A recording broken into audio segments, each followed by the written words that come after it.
لبيك اللهم لبيك لبيك لا شريك لك لبيك إن الحمد والنعمة لك والملك لا شريك لك. Ya, kami kembali di hadapan Anda pemirsa, dan pemirsa, untuk kabar selanjutnya kami akan informasikan jelang kedatangan kloter pertama jamaah haji Indonesia di Madinah. Panitia penyelenggara ibadah haji daerah kerja Madinah menyatakan seluruh sistem layanan sudah siap. Lebih dari 350 personel telah disiagakan untuk menyambut para tamu Allah yang akan tiba mulai 2 Mei 2025.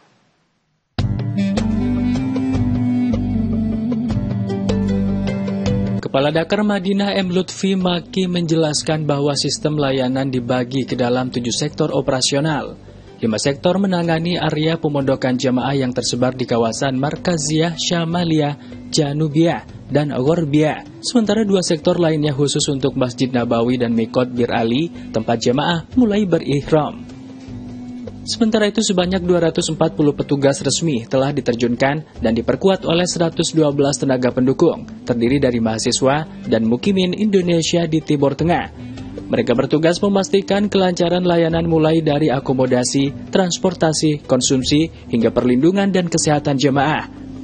Setiap titik layanan telah dipetakan dengan detail agar navigasi jemaah lebih mudah dan distribusi layanan bisa merata di area pemondokan yang padat, seperti Markaziyah. Petugas telah dibekali SOP khusus untuk mengelola kerumunan, khususnya di sekitar Masjid Nabawi. Sementara itu 21 dapur konsumsi telah disiapkan untuk menyediakan makanan bagi jamaah selama 9 hari masa tinggal di Madinah. Masing-masing jamaah akan mendapatkan 3 kali makan per hari. Proses seleksi penyedia layanan pun telah dilakukan secara ketat agar kualitas dan ketepatan layanan terjamin sejak hari pertama. Dengan seluruh sistem layanan yang telah disiapkan secara rinci dan profesional, Dakar Madinah siap menyambut jamaah kloter pertama. Pemerintah berharap kedatangan awal ini menjadi pembuka yang baik bagi seluruh rangkaian ibadah haji 2025. Pemirsa, kami akan mengajak Anda untuk terhubung langsung dengan jurnalis Jawa Pos yang ada di Madinah. Kita tengah terhubung dengan rekan Dimas. Selamat pagi waktu setempat. Assalamualaikum warahmatullahi wabarakatuh, Mas Dimas. Ya, waalaikumsalam. Selamat siang, Septi. Baik, Mas Dimas, bisa dikabarkan kepada kami bagaimana persiapan dari PPIH di Madinah untuk menyambut calon jamaah haji kloter pertama di pelaksanaan haji 2025? Ya, persiapan sampai sekarang terus dilakukan, dan yang menariknya tidak hanya dari daerah kerja Madinah saja yang mulai bersiap untuk menyambut jemaah haji.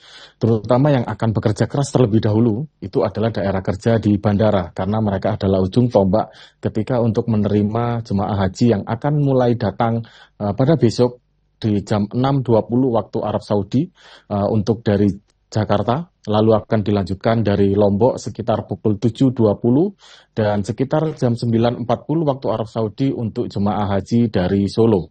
Seperti itu, Septi. Ya, bagaimana dengan sistem penyambutan dan distribusi jemaah menuju ke hotel-hotel yang akan melaksanakan ibadah haji nantinya?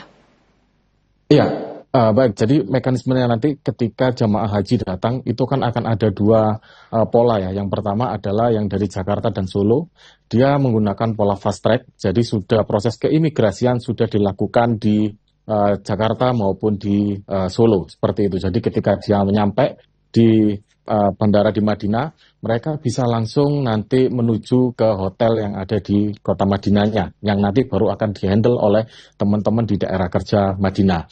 Nah, tetapi untuk embarkasi yang tidak menggunakan fast track seperti dari Lombok, maka mereka akan melalui proses keimigrasian seperti biasa. Yaitu akan ada pengecekan, termasuk cek visanya juga apakah benar visa haji atau tidak. Setelah itu ketika sudah selesai baru akan menggunakan bus dari bandara menuju ke kota Madinah untuk masuk ke pemondokan. Seperti itu kira-kira alurnya. Baik, siap Mas Dimas. Lalu apakah ada perubahan dan mungkin ada peningkatan layanan dibandingkan dengan tahun lalu untuk juga terutama di sektor transportasi dan juga akomodasi?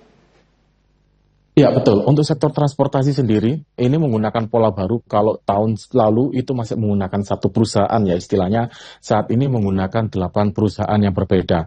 Sehingga diharapkan dengan adanya jumlah perusahaan yang melayani jemaah haji ini makin banyak, maka pelayanannya juga akan bisa menjadi lebih cepat, lebih tepat waktu, dan juga tidak ada hambatan-hambatan lainnya. Seperti itu.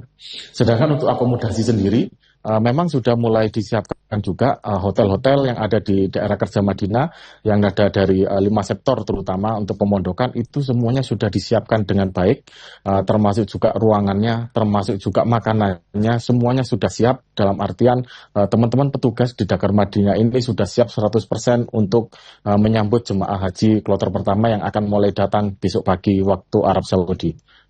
Baik, terkait juga dengan kesiapan tenaga kesehatan dan logistik obat-obatan untuk menyambut para calon jamaah haji seperti apa? Iya, betul. Berbagai skenario juga sudah mulai disiapkan, termasuk bagaimana ketika nanti di perjalanan misalkan ada jemaah haji yang tiba-tiba sakit misalkan, itu juga skenario itu sudah disiapkan. Lalu petugas haji di sini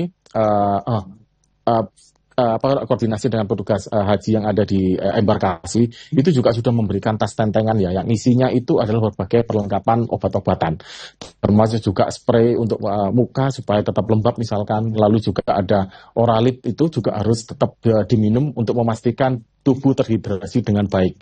Nah, selain itu, kalau untuk di Madinah sendiri, di sini juga ada kantor kesehatan haji Indonesia, itu yang juga akan selalu siap siaga untuk menangani jamaah-jamaah haji, terutama yang lansia atau memiliki resiko tinggi, misalkan memiliki penyakit-penyakit bawaan, itu juga siap untuk menangani. Namun, ada beberapa pesan juga dari kepala daerah kerja bandara, Pak Abdul Basir, yang menyatakan bahwasanya untuk jemaah haji yang memiliki resiko tinggi, terutama yang punya beberapa penyakit, diharapkan agar obat-obatannya masih terus dibawa. Namun juga hati-hati jika ada beberapa obat yang misalkan masuk kategori keras dan itu tidak ada resep dari dokter, hati-hati untuk tidak dibawa karena kita tidak tahu barangkali kena random checking atau seperti apa, itu nanti akan bisa membuat antrian lebih lama jika jemaah haji atau kepala rombongan hajinya tidak bisa menjelaskan obat itu untuk apa, seperti itu. Baik, Mas Dimas, pemerintah Arab Saudi juga cukup concern dengan barang-barang bawaan dari para calon jamaah haji ketika tiba di Tanah Suci. Bisa diinformasikan untuk pelarangan barang-barang yang resmi dilarang, apa saja? Apakah ada perubahan? Masih tetap sama seperti biasanya, tetapi menurut kepala kerja daerah bandara masih sering terus berulang kesalahan itu masih dilakukan. Misalnya yang pertama adalah untuk tidak membawa rokok secara berlebihan.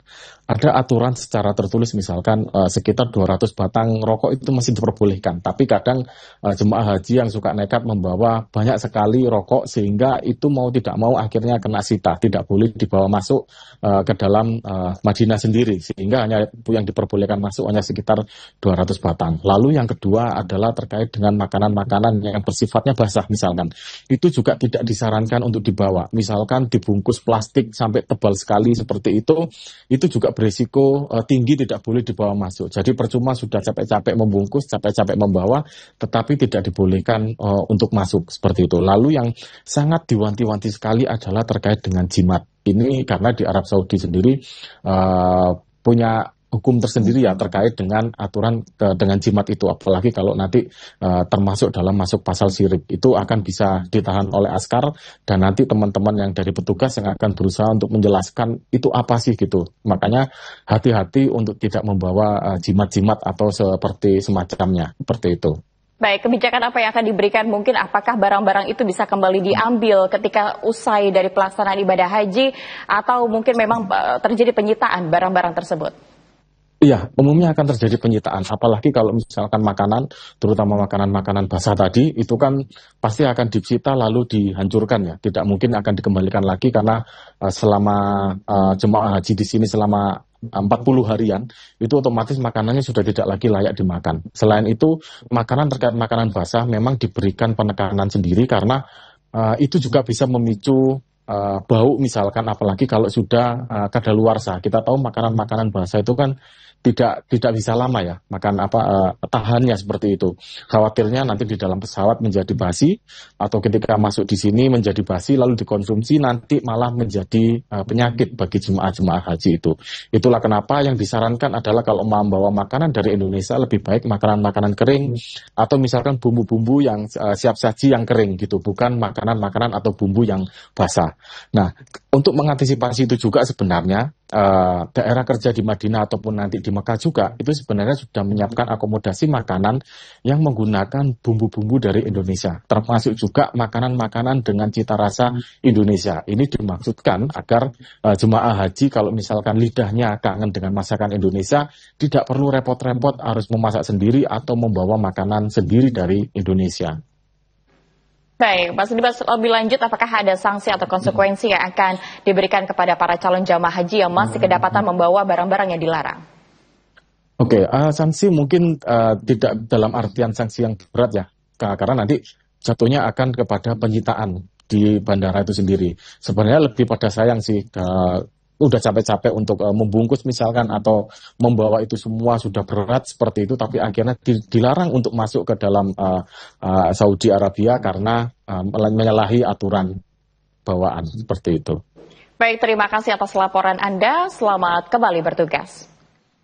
Pemirsa, waktu keberangkatan jamaah haji Indonesia semakin dekat. Kementerian Agama memastikan seluruh layanan haji tahun 2025 telah siap, mulai dari akomodasi, transportasi, hingga konsumsi.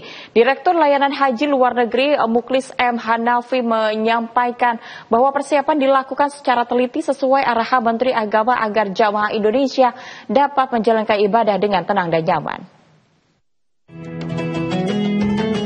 Untuk layanan akomodasi, Kementerian Agama telah menyiapkan total 300 hotel, yakni 205 hotel di Makkah dan 95 hotel di Madinah. Hotel-hotel di Makkah berjarak maksimal 4,5 km dari Masjidil Haram. Sementara seluruh hotel di Madinah berada di kawasan Markaziyah, hanya beberapa langkah dari Masjid Nabawi. Selain penginapan, transportasi jamaah juga sudah disiapkan dalam 3 kategori. Pertama, transportasi antar kota perhajian seperti Makkah Madinah dan Jeddah Mekah. Kedua, bus selawat yang beroperasi 24 jam mengantar jamaah dari hotel ke Masjidil Haram. Dan ketiga, transportasi khusus saat puncak ibadah di Arafah, Musdalifah, dan Mina. Dalam hal konsumsi, jamaah akan mendapat 127 kali makan selama di Arab Saudi, termasuk saat puncak ibadah haji. Untuk itu, pemerintah bekerja sama dengan 55 perusahaan catering di Mekah dan 21 perusahaan di Madinah yang akan menyuplai total 25,8 juta box makanan. Bahkan, makanan siap saji seperti rendang dan opor telah disiapkan untuk mengantisipasi kondisi darurat dan kemacetan, terutama pada 7 hingga 15 Dzulhijjah. Menariknya, sebagian besar kebutuhan bahan baku seperti bumbu dapur dipasok dari Indonesia, yakni sebanyak 475 ton dari total 611 ton.